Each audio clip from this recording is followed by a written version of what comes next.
विमला जी ने अपना बिखरा सामान समेटकर बैग में रख लिया और अटैची में अपने कपड़े करीने से लगा दिए। टेबल पर रखी पति की फोटो भी उठाकर रख ली और बाहर निकल पड़ी। गार्ड को फ्लैट की चाबी दी और नारायण राय जी के साथ कैब से स्टेशन आ गई। अब विमला जी को नारायण राय जी ने ट्रेन में बैठा दिया और कहा, पहुंचकर भाभी फोन कर देना। अच्छा भैया। और विमला जी आ गई अपने घर पहुंची, ताला खोला, तभी आहट सुनकर जेठ जी की बड़ी बहू आ गई और विमला जी के पैर छूकर आशीर्वाद लिया और बोली, चाची जी आप अकेले कैसे आ गईं? अकेले दुकेले क्या होता है बहू, तेरे चाचा जी के दोस्त नारायण राय आते थे ना यहाँ। हाँ हाँ देखा है मैंने, चाचा जी से मिलने आते थे, बस उन्हीं ने ट्रेन में बिठा दिया और आ गई। अब इतनी भी अनपढ़ गवार नहीं है तेरी चाची। अच्छा अच्छा, आप हाथ मुंह धो लें, मैं चाय नाश्ता ले आती हूँ, और हाँ रात का खाना भी हमारे साथ ही खा लेना, अब अकेले बनाने ना लग जाना। इतना कहकर अमिता बहू चली गई। चाय नाश्ता करने के बाद विमला जी आराम करने लग गईं, तभी फोन बजा उठा। उधर से बेटे शिवम का फोन था और कहा, है माँ, ये फ्लैट की चाबी गार्ड को देकर कहाँ चली गई आप? अपने घर आ गई बेटा। अपने घर तो क्या, यहाँ आपका घर नहीं था क्या? नहीं बेटा, अपना घर तो ये है जहां मैं तेरे बाबूजी के साथ ब्याह कराई थी। जिंदगी के इतने साल बिताए, ये अलग बात है कि तेरे बाबूजी पूरे सफर में मेरा साथ नहीं निभा पाए और बीच राह छोड़कर चले गए, लेकिन सम्मान से जीना सिखा गए। वो हमेशा कहते थे कि सम्मान से जीना चाहें, नमक रोटी खाकर रह लेना, लेकिन अपमान सहकर मत रहना। इसलिए बेटा, मैं अपने घर में सम्मान की सूखी रोटी खाकर रह लूंगी। तेरे यहाँ के अपमान के 36 व्यंजन भी हमारे लिए बेकार हैं। बहू तो बहू, तू भी मेरा अपमान करने से नहीं चूकता था। अब मैं यही रहूंगी और यहीं से मेरी अंतिम यात्रा भी निकलेगी, कहकर विमला जी ने फोन रख दिया और सोचने लगी, कितने मनुहार करने पर मैं बेटे शिवम के साथ उसके घर गई थी। अचानक पति श्यामलाल जी चल बसे। शिवम इकलौता बेटा था तो अपनी जिम्मेदारी समझकर माँ से कहने लगा कि अब यहाँ अकेले कैसे रहोगी, चलो मेरे साथ। विमला जी ने मना भी किया कि अकेली कहाँ हूँ, यहाँ तेरे ताऊजी का परिवार है। भले अब ताऊजी और ताईजी नहीं हैं, तो क्या, बड़ी बहू और बेटा मेरा खूब ख्याल रखते हैं, मैं ये लूंगी। लेकिन शिवम नहीं माना। श्यामलाल जी की किराने की दुकान थी, पैसा संभाल कर खर्च करते थे, कुछ जोड़कर बैंक में भी रखा था। विमला को बताते रहते थे कि यदि हम में से कोई एक न रहा तो कुछ पैसे बैंक में जमा हैं, जिंदगी बसर हो जाएगी। लेकिन बेटे के बहकावे में आकर सब पैसा उसको मत दे देना, अपने लिए रखना। वैसे जेठ के बेटा बहू कहते रहते थे कि चाची अब अलग क्या बनाती हैं, हमारे संग खा लिया करो, बुढ़ापे में कितना सा खाना होता है। तो विमला जी कभी जेठ के बेटे बहू के यहाँ तो कभी अपने आप बना लेती थी। जेठ के 2 बेटे थे, जिसमें बड़े बेटा बहू बड़े संस्कारी और बड़ों को मान सम्मान देने वाले थे। शिवम के मनुहार करने पर विमला जी शिवम के घर आई थीं। वहां आकर 2 कमरे के फ्लैट में समझ नहीं आ रहा था कि कहां सामान रखें। फिर शिवम बोला, माँ अभी बैठो, आपके लेटने बैठने का इंतजाम अभी करता हूँ। शिवम अंदर गया, जो अभी तक बाहर निकलकर विमला जी से मिली भी नहीं थी। शिवम मेघा से बोला, अब माँ को तो ले आया हूँ, पर समझ नहीं आ रहा है माँ को कहाँ जगह दूं।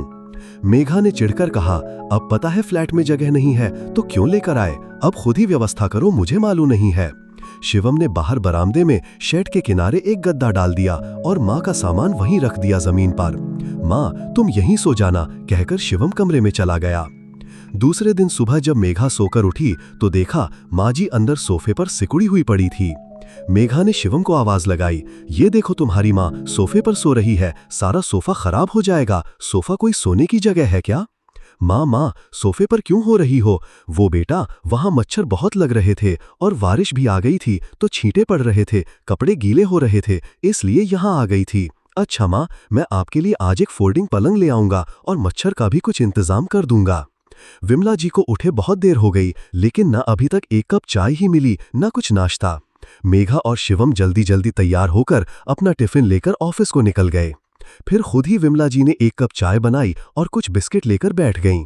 फिर नहा धोकर पूजा पाठ भी कर ली।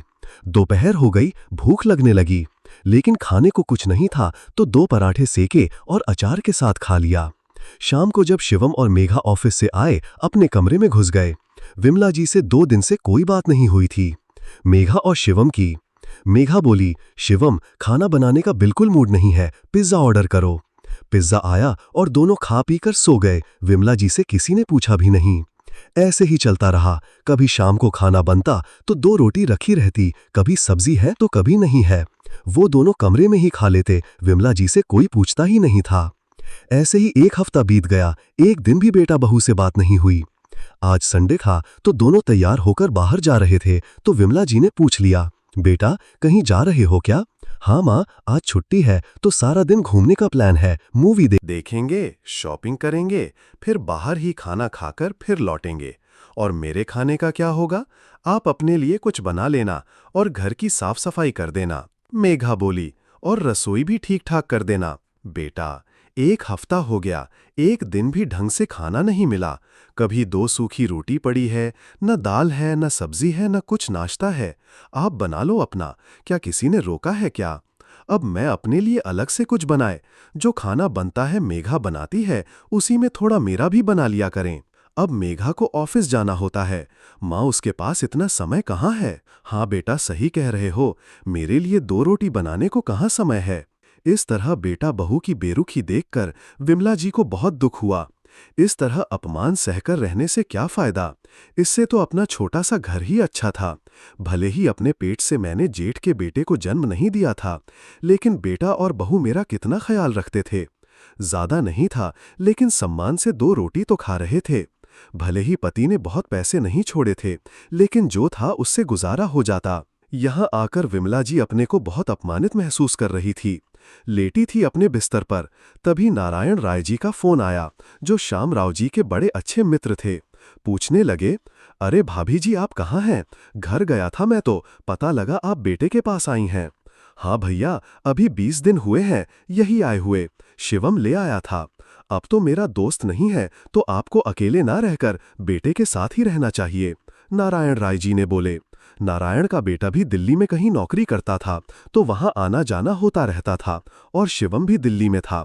फिर विमला जी ने सोचा कमीना नारायण जी से कुछ मदद ली जाए, और वो बोली, नारायण भाई कुछ काम है आपसे? हाँ बोलिए भाभी, मुझे अपने घर जाना है, क्या आप मेरा टिकट करा देंगे और ट्रेन में बिठा देंगे? क्यों, बेटे के पास कुछ तकलीफ है क्या? नहीं, घर की याद आ रही है, विमला देवी बोली। अच्छा भाभी, मैं कल बेटे के पास आ रहा हूँ, किसी डॉक्टर से चेकअप कराना है, तो आपका काम कर दूंगा। और फिर विमला जी अपने घर आ गई, अब फिर से बेटे के पास ना जाने का वादा करके।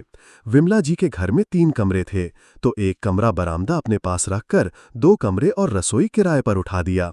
अपना क्या, कमरे में ही एक कोने में गैस रख ली। जब कुछ खुद बनाना होता तो बना लेती, वरना जेठ की बहू तो ख्याल रखती ही थी। विमला जी सोच रही थी, अपने से बढ़कर तो पराये ख्याल रख रहे हैं। यहाँ आकर सम्मान की सूखी रोटी ही सही, इज्जत से तो खा रही हूँ, किसी की मोहताज तो नहीं हूँ। और यहाँ 4 लोग जान पहचान को हैं, सबसे बोलते चालते समय निकल जाता है, और बाकी समय अपना भगवान के ध्यान पूजा में लगा दिया।